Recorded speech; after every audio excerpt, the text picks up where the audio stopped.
sa Visayas. Sabi ko sa kanila, okay, sige, kahit maraming big ticket project, ni Pangulong Duterte sa Davao City, sa Mindanao, at sa ibang lugar pa ng ating bansa na gusto natin mapatuloy. Kaya nga, diba, tumakbo kami on the platform of unity and continuity na hindi natin nakikita ngayon na saan yung mga big ticket projects. Wala na lahat. Na hindi natin nakikita ngayon na saan yung mga big ticket projects. Wala na lahat. Pagkaalisin nila ako dito, per-impeach nila ako, hindi kawalan sa akin. Tumakbo lang ako dahil kailangan mapatuloy yung development sa Mindanao, sa Visayas, at sa Luzon. At naisip ko at the time, tayong Vice President, patututukan yung mga proyekto na yun na wala na rin lahat ngayon dahil unappropriated na sila lahat. Wala na rin lahat ngayon dahil unappropriated na sila lahat. I do not regret running for Vice President kasi imagine niyo kung ako mayor ngayon at hinahabol-habol nila ako dahil alam nilang pwedeng tumakbo ito sa 2028. Hahabulin nila ako. Alam niyo, kahit matanggal nila ako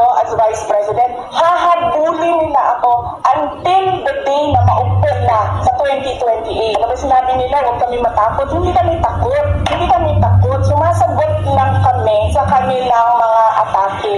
At gusto lang namin ipresenta sa taong bayan ang isang perspective na ginaganito kami dahil we are a threat politically and for power. Kung hindi man ako tumakbong Vice President, mayor ako, hahabulin pa rin ako eh. Mayor ako, hahabulin pa rin ako eh. 9 years old pa lang ako, mayor na ang father ko. So from 9 years old until today, wala akong ibang universe kundi pag-aaral nung ako'y nag-aaral pa and politika nung natapos na ako nag-aaral. Wala akong problema maghiwalay tayo sa politika.